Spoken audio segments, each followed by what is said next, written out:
c'est là. Bloc limbe. Anyawo. Si tiako. Bangbe dodo.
Voici la Vierge sera enceinte, elle enfantera un fils et on lui donnera le nom d'Emmanuel, ce qui signifie Dieu avec nous. La question pertinente qui nous vient à la prochaine, comment Dieu peut-il être avec nous si nous refusons qu'il dirige notre vie?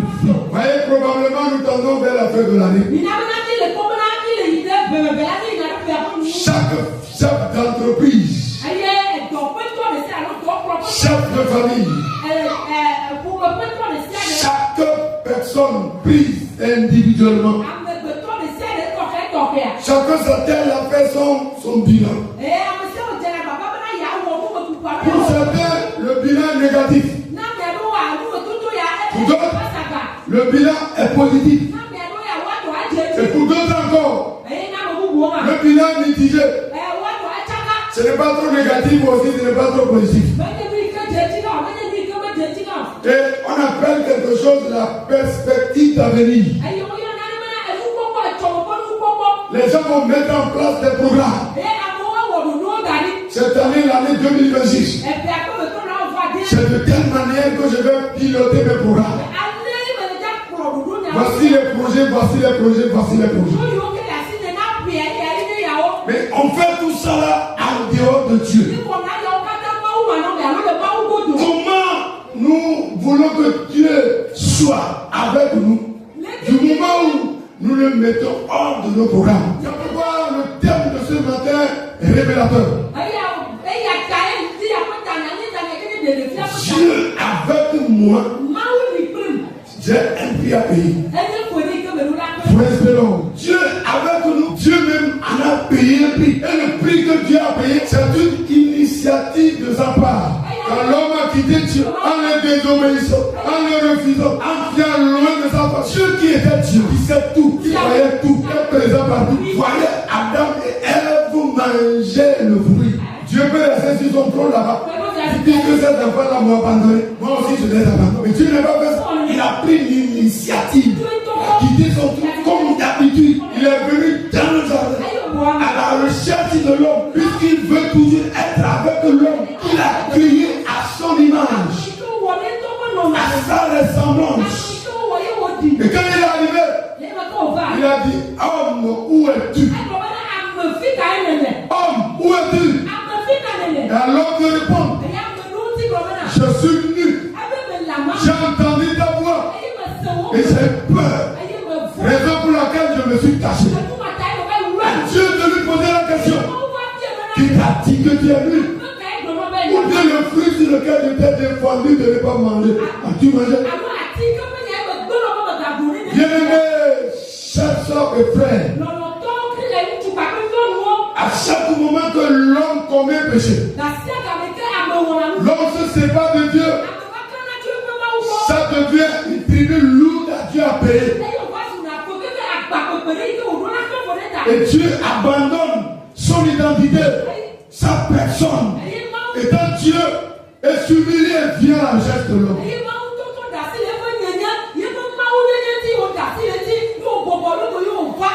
La commémoration de la naissance de notre Seigneur Jésus-Christ, le sauveur de toute l'humanité, commence par une initiative de Dieu. Alléluia. La journée que nous commémorons aujourd'hui, ou dans les fêtes dans lesquelles nous sommes, c'est une initiative divine. C'est Dieu même qui a pris sur lui de venir à la recherche de l'homme. Ce n'est pas l'homme qui est monté vers Dieu, mais c'est Dieu qui est descendu vers l'homme.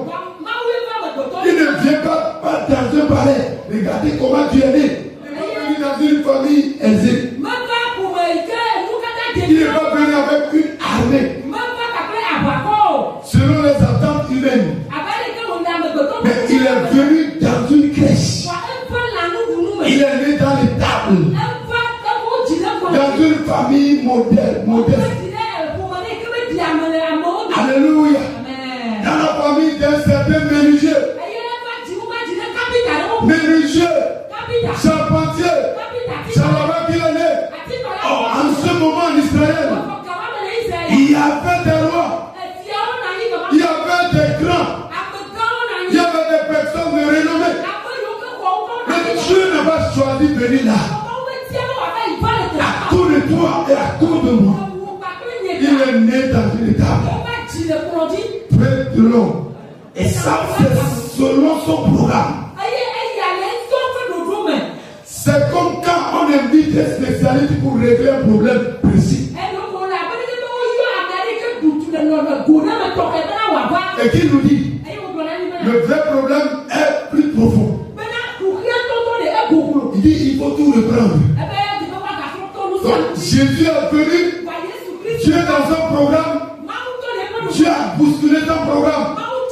Il a payé la tribune la plus lourde en bousculant son programme et venir vers l'homme pour lui dire, il faut que nous reprenions tout. Oublions le passé, faisons ce qui est passé et recommençons tout ensemble. Praise the Lord.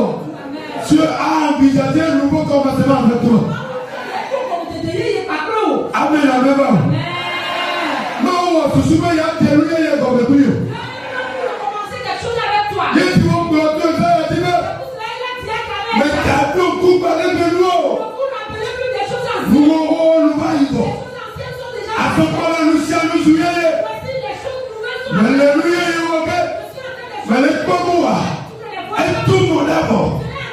Maintenant, mon tata nous dit, maintenant, ton mia. Praise the Lord. Alléluia. Now, our Dieu est là pour nous.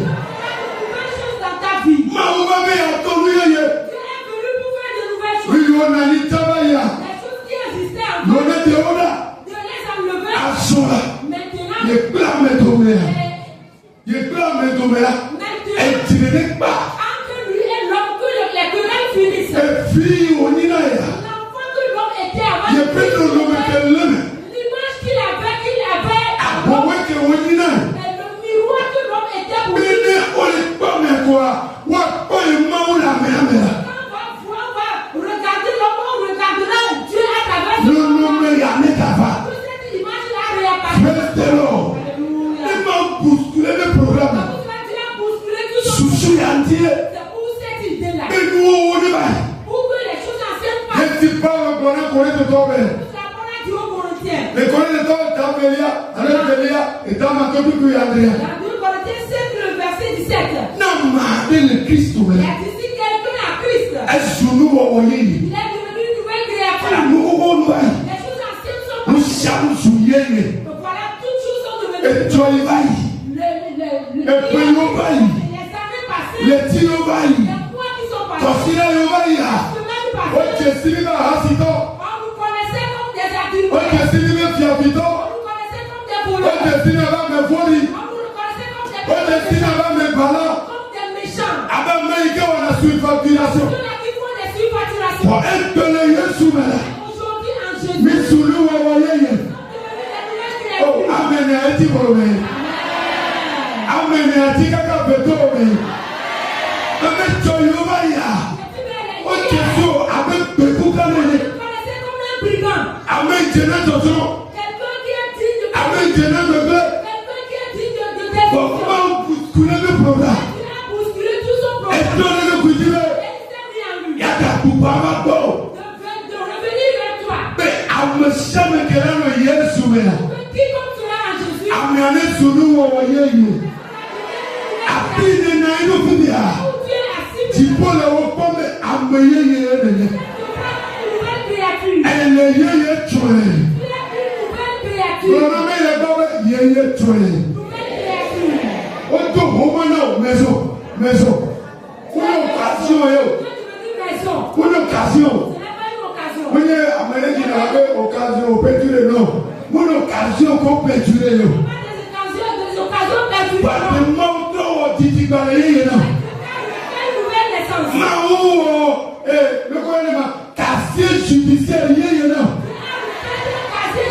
mais tout le dire, nous au Qatar, il y a le Qatar, les pauvres, elle est yéyé toi. Non, mon les pauvres qui habitent là, elle est là-bas, elle a besoin de sommeiller. Mais il y a soumela, il y a Katami sommeiller.